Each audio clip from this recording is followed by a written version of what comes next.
câu chuyện về Triệu Lệ Dĩnh và Phùng Thiệu Phong, nếu nhìn từ xa giống như một cuốn phim không có cao trào kịch tính, không ồn ào sóng gió, nhưng lại để lại dư âm rất dài. Nó không phải là chuyện tình cổ tích, cũng không phải bi kịch đẫm nước mắt, mà là câu chuyện của hai người trưởng thành gặp nhau ở một thời điểm mà cả hai đều chưa thật sự sẵn sàng cho nhau theo cách trọn vẹn nhất. Họ gặp nhau khi sự nghiệp của cả hai đã bước sang một giai đoạn khác. Triệu Lệ Dĩnh không còn là cô gái vô danh phải tranh từng vai diễn nhỏ, mà đã trở thành một biểu tượng của nghị lực và thành công. Phùng Thiệu Phong cũng không còn là chàng diễn viên trẻ chỉ sống trong hào quang của ngoại hình, mà là một người đàn ông đã trải qua nhiều mối quan hệ, nhiều va vấp, nhiều hoài nghi về chính mình. Cuộc gặp gỡ ấy, trong mắt công chúng, là sự giao thoa của hai thế giới, một người phụ nữ mạnh mẽ, độc lập và một người đàn ông mang trong mình khao khát về gia đình nhưng cũng đầy bất an. Khi họ yêu nhau, mọi thứ diễn ra nhanh hơn những gì người ngoài tưởng tượng. Tình yêu của người trưởng thành đôi khi không ồn ào, không phô trương, mà giống như một quyết định, thấy hợp thì ở bên, thấy có thể thì tiến tới hôn nhân. Nhưng chính sự nhanh ấy, theo thời gian, lại trở thành điều khiến nhiều người đặt câu hỏi. Liệu họ có đủ thời gian để hiểu hết nội tâm của nhau, hay chỉ kịp yêu phần bề mặt trước khi bước vào cuộc sống chung? Hôn nhân đến, rồi con trai chào đời, mang theo niềm vui rất thật. Trong giai đoạn ấy, Triệu Lệ Dĩnh dường như lần đầu tiên cho phép mình chậm lại. Cô bước ra khỏi ánh đèn sân khấu một thời gian, chọn vai trò làm mẹ, chọn gia đình làm trung tâm. Phùng Thiệu Phong, trong mắt nhiều người, cũng lần đầu thể hiện rõ mong muốn xây dựng một mái ấm ổn định. Nhưng chính ở đây, những khác biệt bắt đầu lộ diện. Một người quen tự mình gánh vác mọi thứ, ít nói về cảm xúc. Một người lại cần sự chắc chắn, cần lời khẳng định, cần cảm giác được lựa chọn. Những khác biệt ấy không bùng nổ thành cãi vã lớn, chúng âm thầm tích tụ, có thể là những đêm im lặng, những cuộc trò chuyện dang dở, những câu hỏi không được trả lời thẳng. Và rồi, khi ly hôn được công bố, sự bình thản của cả hai lại khiến dư luận sững sờ. Không ai trách móc ai, không ai kể lể, chỉ một thông báo ngắn gọn, như thể họ đã chuẩn bị cho khoảnh khắc này từ rất lâu. Sau ly hôn, câu chuyện về Triệu Lệ Dĩnh và Phùng Thiệu Phong không kết thúc mà chuyển sang một hình thái khác. Họ không còn là vợ chồng, nhưng vẫn là cha mẹ của cùng một đứa trẻ. Chính điều đó khiến mối quan hệ này trở nên đặc biệt trong mắt công chúng. Những lần hiếm hoi xuất hiện cùng nhau vì con, những ánh mắt chạm nhau rất nhanh rồi rời đi, đủ để cư dân mạng suy diễn, đủ để người hâm mộ nuôi hy vọng, và cũng đủ để những người tỉnh táo nhắc nhau rằng không phải mọi câu chuyện đều cần một cái kết đoàn viên. Theo thời gian, hình ảnh Triệu Lệ Dĩnh hiện lên ngày càng rõ nét hơn với vai trò một người phụ nữ độc lập sau hôn nhân. Cô làm việc nhiều hơn, bình thản hơn, ít chia sẻ đời tư hơn. Còn Phùng Thiệu Phong, trong những lần hiếm hoi nhắc đến gia đình, lại cho thấy một mặt trầm lắng, như thể anh đang nhìn lại rất nhiều điều đã qua. Và ở giữa họ, luôn là con trai sợi dây không thể cắt đứt, cũng là lý do khiến cả hai học cách cư xử với nhau bằng sự tôn trọng. Điều khiến câu chuyện này chạm đến trái tim nhiều người không phải là tin đồn tái hợp hay những khoảnh khắc tình cảm hiếm hoi, mà là cảm giác rất thật. Đây là câu chuyện của hai người đã yêu, đã cố gắng, nhưng cuối cùng chọn cách buông tay để không làm tổn thương nhau thêm. Nó phản chiếu rất nhiều cuộc hôn nhân ngoài đời thực, nơi tình yêu không biến mất mà chỉ không còn đủ sức để tiếp tục dưới hình thức cũ. Nếu nhìn sâu hơn, câu chuyện về Triệu Lệ Dĩnh và Phùng Thiệu Phong không phải là câu chuyện đúng sai, cũng không phải ai nợ ai, nó là câu chuyện về thời điểm, về sự trưởng thành không đồng đều, về việc hai người tốt không phải lúc nào cũng tạo nên một cuộc hôn nhân tốt. Và có lẽ, điều đẹp nhất trong câu chuyện ấy là việc cả hai đã không biến quá khứ chung thành vũ khí, mà giữ nó ở một vị trí lặng lẽ, đủ để con trai của họ lớn lên mà không phải mang theo hận thù. Cuối cùng, nếu gọi đây là một câu chuyện, thì nó không cần đoạn kết khép lại. Nó mở ra bằng sự thấu hiểu, rằng có những mối quan hệ, dù không đi cùng nhau đến cuối con đường, vẫn xứng đáng được trân trọng vì những gì đã từng có. Và rằng, đôi khi, yêu một người không phải là giữ họ lại, mà là để họ bước đi, mang theo những bài học chung, và tiếp tục sống một cuộc đời tốt hơn cho chính mình và cho đứa trẻ đã gắn kết họ mãi mãi. Ký ức đầu tiên của tôi về gia đình không phải là những bức ảnh cưới treo trên tường, mà là mùi sữa ấm và tiếng thì thầm rất khẽ của mẹ mỗi đêm.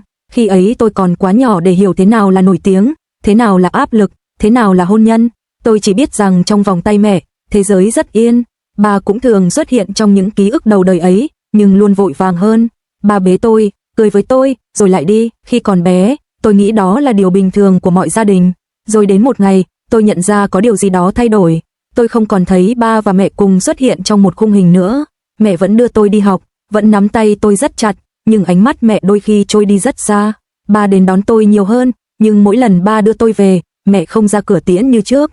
Tôi không được ai giải thích, người lớn thường nghĩ trẻ con không nhớ, nhưng thực ra chúng tôi nhớ rất lâu, chỉ là không biết gọi tên cảm giác ấy là gì. Những năm tiểu học, tôi bắt đầu hiểu khái niệm nhà của ba và nhà của mẹ. Tôi học cách thích nghi rất nhanh, bởi tôi không muốn ai buồn. Ở nhà mẹ, tôi ngoan ngoãn và ít hỏi. Ở nhà ba, tôi cố gắng vui vẻ hơn bình thường. Tôi từng nghĩ, nếu mình đủ ngoan, đủ hiểu chuyện thì ba mẹ sẽ lại ngồi chung một bàn ăn như trước. Nhưng điều đó không xảy ra. Thay vào đó, tôi lớn lên. Có một giai đoạn, tôi rất hay hỏi về mẹ khi ở bên ba, và hỏi về ba khi ở bên mẹ. Không phải vì tôi muốn kéo họ lại gần nhau, mà vì trong thế giới của tôi, họ vẫn thuộc về cùng một câu chuyện. Tôi nhớ những lần hiếm hoi cả hai cùng xuất hiện vì tôi trong những buổi họp phụ huynh, những ngày đặc biệt ở trường. Không khí khi ấy rất lạ, không lạnh, nhưng cũng không ấm. Tôi đứng giữa, cảm giác mình giống như chiếc cầu nhỏ nối hai bờ đã xa. Khi bước vào tuổi thiếu niên, tôi bắt đầu hiểu thêm một chút về thế giới người lớn. Tôi nghe những câu chuyện bên ngoài, đọc những dòng bình luận trên mạng, dù mẹ luôn cố gắng che chắn. Lúc ấy, tôi lần đầu tiên cảm thấy tức giận, không phải với ba, cũng không phải với mẹ, mà với chính hoàn cảnh. Tôi từng tự hỏi, tại sao yêu nhau rồi lại không thể ở bên nhau? Nhưng rồi tôi nhận ra, câu hỏi ấy không có đáp án đơn giản. Có một buổi tối rất muộn, tôi thấy ba ngồi một mình trong phòng khách, rất lâu. Tôi không biết ba nghĩ gì, nhưng tôi biết đó là lần đầu tiên tôi nhìn thấy ba mệt mỏi đến thế.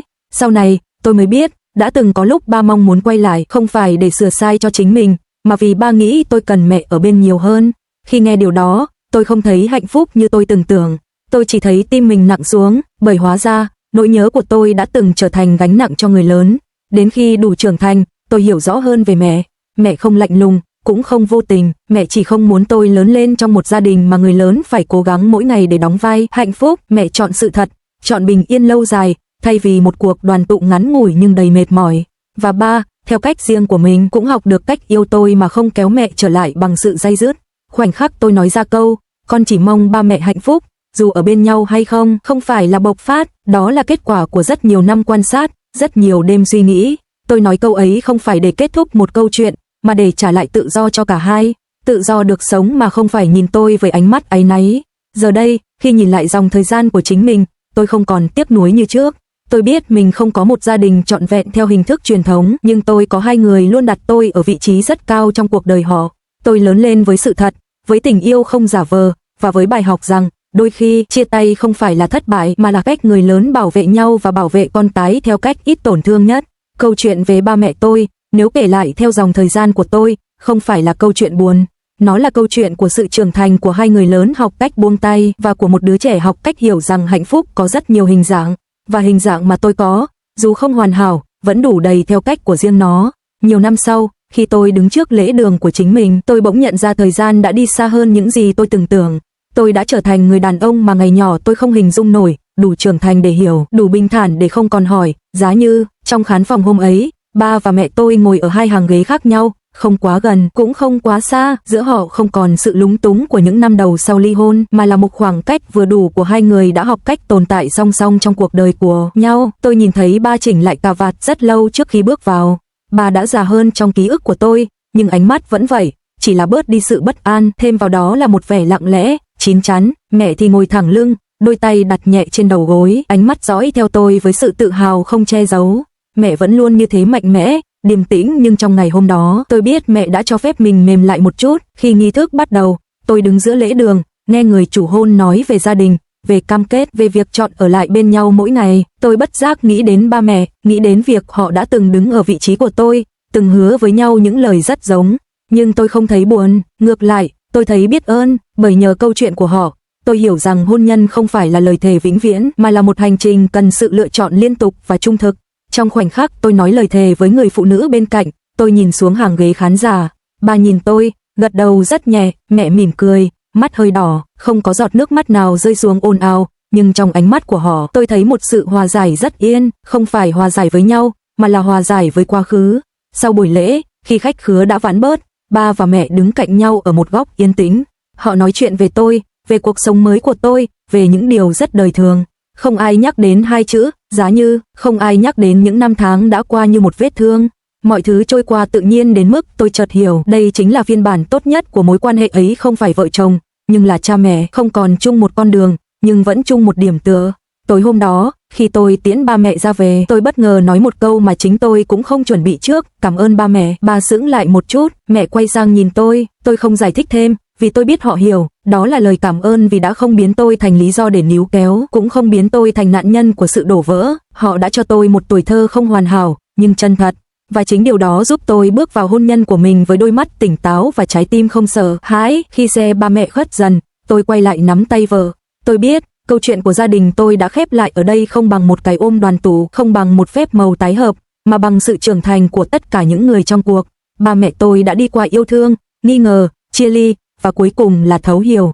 Còn tôi mang theo câu chuyện ấy như một nền móng lặng lẽ để xây dựng gia đình của riêng mình. Nếu có ai hỏi tôi rằng tôi có từng ước ba mẹ quay lại hay không, tôi sẽ mỉm cười và nói rằng tôi đã từng, nhưng hôm nay, khi đứng giữa cuộc đời của chính mình, tôi hiểu rằng điều quý giá nhất họ dành cho tôi không phải là một mái nhà đủ người, mà là bài học rằng hạnh phúc không đến từ việc giữ nhau lại bằng mọi giá, mà từ việc biết buông đúng lúc để mỗi người đều có thể sống trọn vẹn.